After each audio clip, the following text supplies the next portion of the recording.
Over thinking কেন হয় এবং এর সমস্যার সমাধান নিয়ে অনেকেই জানতে চান। আজকের এই ভিডিওতে আমরা ওভার থিঙ্কিং নিয়ে বিস্তারিত আলোচনা করব। Hello, I am doctor Kushal, I am a psychiatrist and I make mental health education videos. Over থিঙ্কিংয়ের আমি যদি সায়েন্টিফিক ডেফিনেশনে যাই, it's like focusing our attention on a distress or the possible causes or the consequences of that distress. So আমি একটা দুঃখ দুর্দশা নিয়ে ভাবছি এবং সেটার কারণ বা কেন হলো সেটা নিয়ে বারবার ভাবছি, অথবা সেটা থেকে আমার কি দুর্দশা আরও হতে পারে, কনসিকুয়েন্সেস কী হতে পারে সেটা নিয়ে ভাবছি। আমার অ্যাটেনশনটা পুরোপুরি সেদিকে। আমি কিন্তু ভাবছি না যে এই সমস্যাটা কীভাবে সমাধান করা যায়, এই দুর্দশাটা কীভাবে সমাধান করা যায়, অথবা আমি হয়তো ভাবছি যে এই সমস্যাটা তো কোনো সমাধান নেই। সো আমার অ্যাটেনশনটা পুরোটাই হচ্ছে নেগেটিভ দিকে। এটাই বেসিক্যালি ওভার থিঙ্কিং বা রিউমিনেশনের কারণ। ওভার থিঙ্কিং বা রিউমিনেশন কেন হয়? আমাদের ব্রেনের একটা ডিফল্ট মুড নেটওয়ার্ক আছে। ফাংশনাল এমআরআই অসংখ্য স্ক্যানে দেখা যায় যে আমরা যারা বেশি ওভার থিঙ্ক করি বা রিউমিনেট করি, তাদের ওভার অ্যাক্টিভিটি থাকে এই ডিফল্ট মুড নেটওয়ার্কে। ডিফল্ট মুড নেটওয়ার্ক কী করে? সেটা হচ্ছে আমাদের যে স্টিমুলাস ইন্ডিপেন্ডেন্ট থট আছে সেটাকে কন্ট্রোল করে। স্টিমুলাস ইন্ডিপেন্ডেন্ট থট কোনগুলো? যে থটগুলো আমাদের আপনা আপনি চলে আসে, আমরা অসচেতনভাবে যে চিন্তাগুলো করি সেগুলোকে এই ব্রেনের নেটওয়ার্কটা নিয়ন্ত্রণ করে। সো আমার যদি এই এরিয়াটা হাইপার অ্যাক্টিভ থাকে, আমার অসচেতনভাবেই অনেক ধরনের নেগেটিভ থট আসতেই থাকে। এবং গবেষণা দেখা যায়, আমরা একটা ভিডিওতে বলেছিলাম মাইন্ডফুলনেস নিয়ে, যে যাদের ব্রেইন অনেক বেশি ওয়ান্ডার করে বা বিক্ষিপ্ত থাকে তারা আনহ্যাপি বেশি থাকে। এছাড়াও আমাদের ব্রেইন এর স্বাভাবিক ইনস্টিংক্ট হচ্ছে সার্ভাইভাল ফোকাস বা নেগেটিভিটি বায়াস। আমরা অলওয়েজ নেগেটিভিটিতে বেশি মনোযোগ দিই। আমাদের যদি একটা ফেসবুক পোস্ট আমরা লিখি, এখানে যদি 10টা কমেন্ট আসে, 8টা ভালো কমেন্ট, 2টা মন্দ কমেন্ট, আমরা ফোকাসটা ন্যাচারালি দেই 2টা মন্দ কমেন্টে। আমরা ভাবতে থাকি কীভাবে ওই লোকটাকে বুঝাবো যে আমি খারাপ কিছু লিখিনি। যে 8জন ভালো কথা বলেছে আমরা অনেক সময় সেটাকে ফোকাস করি না। হিউম্যান ব্রেইনটা এভাবেই আসলে রিওয়ার্ড। আমরা অলওয়েজ নেগেটিভিটিতে ফোকাস করি, কিন্তু ব্রেইনকে ট্রেন করা যায় পজিটিভিটিতে ফোকাস করা এবং মাইন্ডফুল হয়ে রিউমিনেশন কমানো। আমরা আজকে এই ভিডিওতে এটা নিয়ে বিস্তারিত আলাপ করব। কোন কোন অসুখ হলে আমার রিউমিনেশন হতে পারে, অথবা রিউমিনেশন কি কোনো রকম হ্যাবিট নাকি এটা নর্মাল? প্রথম কথা হলো, কিছু ওভার থিঙ্কিং অ্যাবসলিউটলি নর্মাল, আমরা সবাই করি, এটাকে রোগ ভাবার কিছু নেই, এটাতে কষ্ট পাওয়ার কিছু নেই। তবে এটা যদি একটা লুপ হয়ে যায়, একটা ব্যাড হ্যাবিট হয়ে যেতে পারে, যে আমার অভ্যাসটাই হয়ে গেছে যে কোনো কিছু নেগেটিভ জিনিস নিয়ে বারবার চিন্তা করে এবং সেটা সমাধান নিয়ে না ভাবার। আবার কিছু মানসিক রোগেও ওভার থিঙ্কিং বা রিউমিনেশন হতে পারে, যেমন সবচেয়ে কমন হলো ডিপ্রেশন। এছাড়া জেনারেলাইজ অ্যাংজাইটি ডিসঅর্ডারে খুবই কমনলি হয়ে থাকে।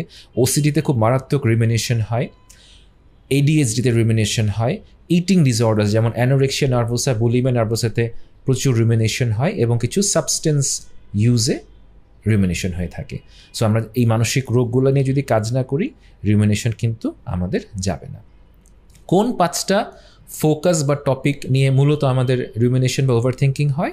সবচেয়ে কমন হয় হচ্ছে আমাদের নেগেটিভ মুড নিয়ে, যে আমার এই সময় খুব অ্যাংশাস বা মন খারাপ লাগছে, কখন যাবে, কখন মনটা ভালো হবে, আমার তো মনে হয় কখনোই ভালো হবে না। আমরা এই নেগেটিভ জিনিস নিয়ে ভাবতেই থাকি other than trying to solve it.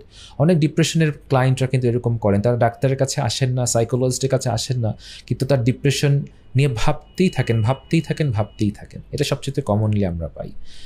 Second যেটা আমরা পাই সেটা হচ্ছে ব্লেম করা, নিজেকে বা অন্যকে, বা নিজেকে অন্যকে উভয়কেই বা পৃথিবীকে, গডকে আমরা ব্লেম করতে থাকি এবং আমরা জাস্ট ব্লেম করতেই থাকি without solving the problem. Third যে জিনিসটা আমরা দেখি, যে ওয়াই মি, অথবা হচ্ছে ইটস নট ফেয়ার, এই ধরনের ওয়ার্ডসগুলো আমরা ইউজ করি রিউমিনেশনে বা ওভার থিঙ্কিংয়ে, যে আমার সাথে কেন এটা হয়, বা আমার ভাগ্যটা এরকম কেন পৃথিবীটা আনফেয়ার, আমরা বারবার বলতেই থাকি। ফোর্থ যেটা খুব কমন, পাস্ট রিলেশনশিপ নিয়ে। কোনো একটা রিলেশনশিপে আপনি হয়তো খুব সাফার করেছিলেন, আপনি হয়তো বোকার মতো একটা বাজে ছেলে বা বাজে মেয়ের প্রেমে পড়েছিলেন, অনেক সময় নষ্ট হয়েছে, এখন আপনি সেই রিলেশনশিপে আর নেই, কিন্তু সেই ঘটনাগুলো আপনি আর ভুলতে পারছেন না। সেই নেগেটিভ জিনিসগুলো বারবার আপনার মনের মাঝে আসছে। লাস্ট যে কোনো পাস্ট ইভেন্ট নিয়ে, হয়তো আপনি কোনো একটা পরীক্ষায় পড়াশোনা করেননি দেখে আপনি রেজাল্ট ভালো করেননি, আপনি এখন ওভার থিঙ্ক করছেন আমি কেন তখন পড়াশোনা করলাম না, কেন আমি ঠিকমতো ঘুমালাম না। আপনি ভাবছেন, আপনি প্রেজেন্টে নেই, আপনি সেই পাস্টে পড়ে আছেন। এই 5টা জিনিস আমরা ক্লিনিক্যালি সবচেয়ে কমনলি দেখি যে মানুষ রিমিনেট করে থাকে। রিমিনেশন বা ওভার থিঙ্কিং আমি কীভাবে কমাবো, আমরা কতগুলো পদ্ধতি বলবো। প্রথম পদ্ধতি হলো যে আমাকে আগে আইডেন্টিফাই করতে হবে বা রেকগনাইজ করতে হবে যে আমি রিমিনেট করছি এবং সেটাকে আমার থামাতে হবে বা লেবেল করতে হবে। সো আমি কীভাবে করবো, আমি যখনই দেখবো আমি একটা নেগেটিভ জিনিস ভাবছি, আমি তো থট আটকাতে পারবো না, কিন্তু আমার ধরুন একটা নেগেটিভ পাস্ট ইভেন্টের কথা মনে হলো, আমি তখনই বুঝবো এই যে নেগেটিভ ইভেন্টটা এসেছে যেটা আমার কন্ট্রোলে নেই, এখন এটা নিয়ে আমি যদি ধরেন 2বার 3বার ভাবা শুরু করি, আমি জাস্ট নিজেকে বলবো এই যে আমি রুমিনেট করছি, আমি রুমিনেট করবো না, এবং নিজেকে মনে করিয়ে দিতে হবে যেটা হচ্ছে হেল্পফুল না। রিমিনেশন হেল্পফুল না, এই অ্যাট্রিবিউশন খুব ইম্পর্টেন্ট। অ্যাট্রিবিউশনকে যে আমি এটাকে একটা ট্যাগ দিচ্ছি যে এটা আমার জন্য ভালো নয়, এটা সায়েন্টিফিক্যালি খুবই পাওয়ারফুল। আমি প্রত্যেকবার যখন রিমিনেশন করতে থাকবো, ওভারথিঙ্ক করতে থাকবো, আমি নিজেকে বলবো এটা প্রোডাক্টিভ না, এটা হেল্পফুল না, বারবার বলবো। এবং আমি মাঝে মাঝে লাউডলি বলবো, হয়তো আমি মানুষের সামনে থাকলে লাউডলি বলবো না বা নিজের সাথে কথা বলবো, বাট আমি একটু নিজেকে এটা অ্যাটলিস্ট কথাটা বলতে হবে বা লিখতে হবে যে এটা হচ্ছে এবং এটা আমি করতে চাই না। কেন আমি করতে চাই না? কারণ এটা হেল্পফুল না। অ্যাট্রিবিউশনের সাথে আরেকটা জিনিস এখানে কাজে লাগে, আমি যদি লেবেল করি, সেটা হলো যে আমরা থট ডেফিনেটলি আটকাতে পারি না, আমাদের থট আমাদের কন্ট্রোলে নাই, আমাদের থট কিন্তু আসবে, কিন্তু এই থটটাকে আমি রিমিনেট করবো কিনা, বারবার এই থটটা আমি করবো কিনা, এটা কিন্তু আমি ঠিকই আটকাতে পারি। আমি যখন লেবেল করছি এবং বারবার নিজেকে বলছি যে এই যে আমি রুমিনেশন শুরু হয়েছে এবং আমি এটা করবো না, এটা হেল্পফুল না, এটা প্রোডাক্টিভ না, আমি আটকে দিলাম, তখন এটার অ্যাট্রিবিউশনের সাথে এই কাজটা হয়। সো প্রথমে আমাকে আইডেন্টিফাই করতে হবে, রেকগনাইজ করতে হবে যে আমার রুমিনেশনটা শুরু হয়েছে। সেকেন্ড যে জিনিসটা আমি করতে পারি সেটা হলো রুমিনেটিভ থটের সাথে আমি কিছু অ্যাক্টিভিটি যোগ করতে পারি, এটাকে আমরা ইফ দেন পদ্ধতি বলতে পারি। সো যখন আমি রুমিনেট করবো, আমার একটু অস্থিরতা হবে, সাধারণত কিন্তু শারীরিক সিমটম হয়, যেমন অনেকের একটু মাথা ঘোরায়, লাইট হেডেডনেস লাগে, অনেকে একটু নওশিয়া হয়, একটু বমি ভাব লাগে, অনেকের একটু ব্রেথলেসনেসের মতো হতে থাকে। সো আপনার যখন একটু নওশিয়েটেড লাগবে, বমি ভাব লাগবে, আপনি বলবেন কি যে আমার যখনই বমি ভাব লাগে আমি একটু স্কিপিং করব, আমি 100টা দড়ির লাফ দিব। অথবা আমার যখন একটু মাথা হালকা ঘোরাতে থাকবে, যেটা আপনি রুমিনেশনের জন্য করে থাকেন, তখন আমি হয়তো একটু মেডিটেশন করবো বা একটু মাইন্ডফুল থাকবো। অথবা আমি হয়তো একটু ঠান্ডা পানি দিয়ে গোসল করবো, আর সিম্পলি গোসল করে ফেলবো। বা আমি হয়তো একটু গান গাবো, কারণ অনেক রিসার্চ বলে যে গান গেলে বা যে কোনো অ্যাক্টিভিটি বা স্পোর্টস করলে কিন্তু ওই সময় আমরা আর ওভার থিঙ্কিং করতে পারি না। আমার একটা বডি সিমটমকে আমি একটা অ্যাক্টিভিটির সাথে আমি অ্যালাইন করবো। অ্যাক্টিভিটি অ্যাটলিস্ট আমার 3টা বা 4টা রাখতে হবে, যেটা আপনি এনজয় করেন। So if I am ruminating, then I'm gonna exercise, or then I'm gonna just, jump down the stairs, or I'm gonna go to the bathroom and take a shower. It has to be if and then, right? So আমি কিছু অ্যাক্টিভিটিকে আমি align করব। Third যে জিনিসটা আমরা করব সেটা হলো একটা প্রবলেম সলভিংয়ের চেষ্টা করবো, একটা শিডিউল করবো, একটা টাইম যে আমি একটা প্রবলেম সলভ করবো। আমরা অনেক সময় ওভার থিঙ্কিং করতে থাকি, বাট একটা প্রবলেম হয়তো সলভ করা যায়, সেই প্রবলেমটা আমরা সলভ করি না। হয়তো আপনার ক্যারিয়ারে আপনার একটা ভালো ডিসিশন নিতে হবে, সেই ডিসিশনটা আপনি নিতে পারছেন না, কারণ আপনি প্রবলেমটা সলভ করছেন না, কারোর সাথে কথা বলছেন না। আপনার হয়তো রিলেশনশিপে আপনার একটা স্ট্রং ডিসিশন নিতে হবে, আপনি বুঝতে পারছেন না কী করতে হবে, আমি কি রিলেশনশিপটাতে থাকবো না ইমপ্রুভ করবো না কী করবো আমি জানি না। আপনি টেনে ভাবছেন, আপনি প্রবলেমটা সলভ করছেন না, আপনি নিজে পারছেন না, কারোর সাথে আপনি হয়তো বসতে পারেন, বাট আপনি বসছেন না। আপনার হয়তো প্রবলেমটা হচ্ছে আপনি কাউকে একটু সরি বলবেন, বাট আপনি এটা নিয়ে ভাবছেন যে কখন সরি বলবো, কীভাবে বলবো, আপনি একটা টাইমই রাখছেন না যে তাকে গিয়ে আপনি একটা সরি বলবেন বা আপনি একটা ফোন করে সরি বলবেন। সো অনেক সমস্যার সমাধান কিন্তু আমরা আসলে শিডিউল করে না দেখে আমরা প্রবলেম সলভ করতে পারি না, প্রবলেম সলভ না করলে আমরা প্রবলেমটা নিয়ে ভাবতেই থাকি। ফোর্থ হলো আমরা একটা ওয়ারি টাইম রাখবো, যে আমি যেটা প্রবলেম সলভ করবো, একটা জিনিস নিয়ে ভাববো, আমি দিনের মধ্যে অ্যাটলিস্ট আধা ঘন্টা সময় রাখবো, যে সময়টাতে আমার সারাদিন যে চিন্তাগুলো আসছে সেই চিন্তাটাকে আমি ডাইভার্ট করে নিজেকে বলবো যে আমি সন্ধ্যা 7টা থেকে 7:30 পর্যন্ত আমি আমার সমস্যাগুলো নিয়ে ভাববো। সো সকাল 10টায় যে চিন্তা হয়েছে, সকাল 11টায় যে চিন্তা হয়েছে, দুপুর 1টায় যে চিন্তা হয়েছে, আমি তো চিন্তা আটকাতে পারবো না, বাট আমি চিন্তাগুলোকে বলবো যে আমি ওয়ারি টাইমে তোমাকে নিয়ে ভাববো, আমি লিখে রাখবো একটা ডায়েরিতে যে এই 3টা জিনিস নিয়ে আমার চিন্তা হয়েছিল, এবং যখন সন্ধ্যা 7টা বাজবে আমি এই সমস্যাগুলো নিয়ে ডিটেলস বসবো। এবং ওয়ারি টাইমে কী করতে হয় সেটা আমরা আরেকটা ভিডিওতে লম্বা করে আলোচনা করব। বাট চিন্তাগুলোকে একটা নির্দিষ্ট সময়, সেটা সন্ধ্যা 7টা হতে পারে বা 8টা হতে পারে, বাট আমি আধা ঘন্টা প্রতিদিন যে সমস্যাগুলো হয় সেটা নিয়ে বসার চেষ্টা করবো, সো দ্যাট আমি একটা প্রবলেম সলভ করতে পারি। এরপরের যে ধাপটা সেটা হলো মি লুপ থেকে বের হওয়া। যারা অতিরিক্ত ওভার থিঙ্কিং করে, আপনারা যদি একটু খেয়াল করে দেখেন, তাদের সবসময় নিজেকে নিয়ে একটু ভাবার একটা অবস্থা তৈরি হয়। We have to understand how self referential overthinking is.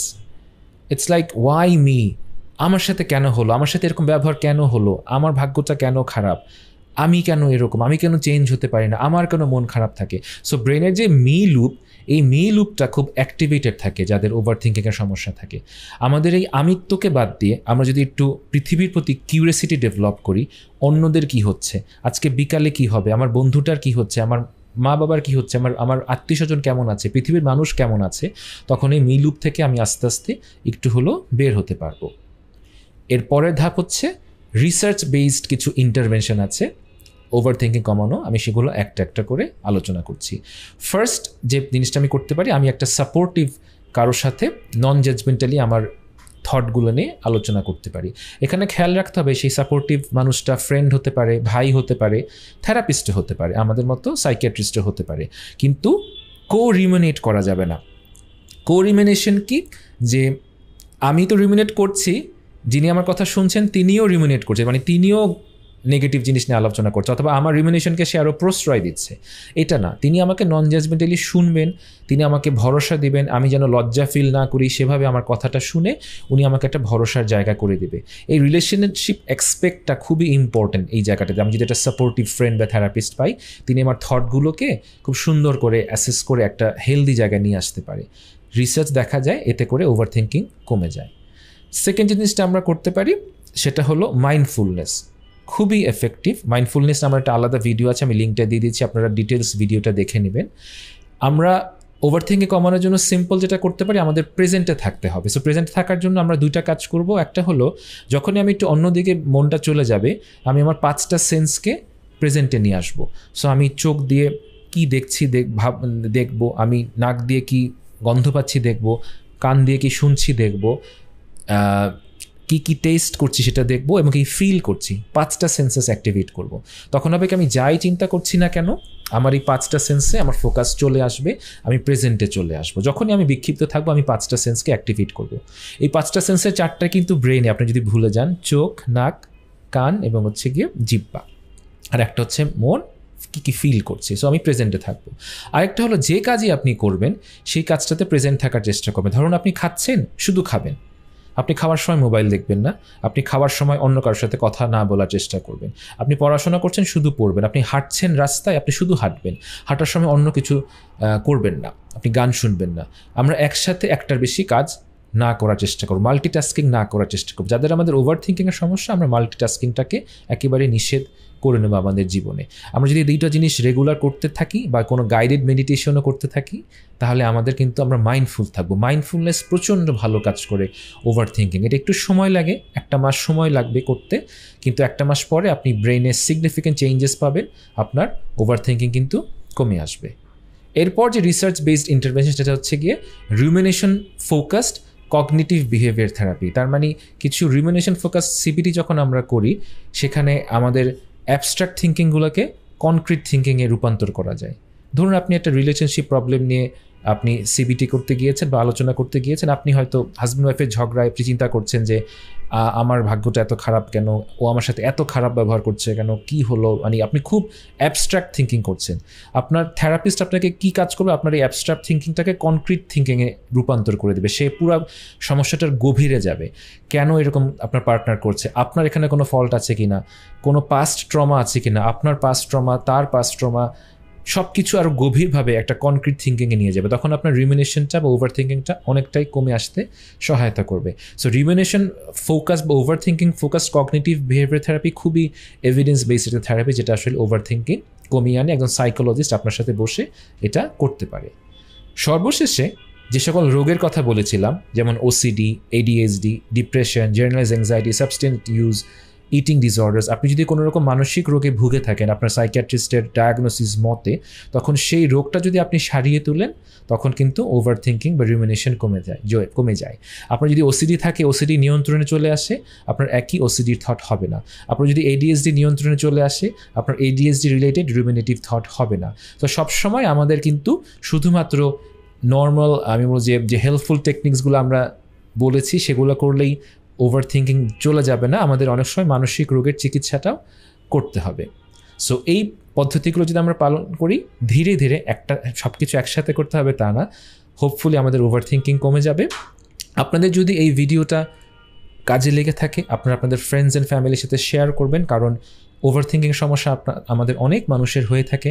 আপনাদের যদি কোনো কোয়েশ্চেন থাকে পার্টিকুলারলি এই বিষয়ে, আপনি আমাদের কমেন্ট সেকশনে করবেন, আমি চেষ্টা করবো আপনাদের কমেন্টগুলোর উত্তর দেওয়ার জন্য। এবং নেক্সট সপ্তাহে আরেকটা নতুন টপিক নিয়ে আপনাদের সবার সাথে আবার দেখা হবে।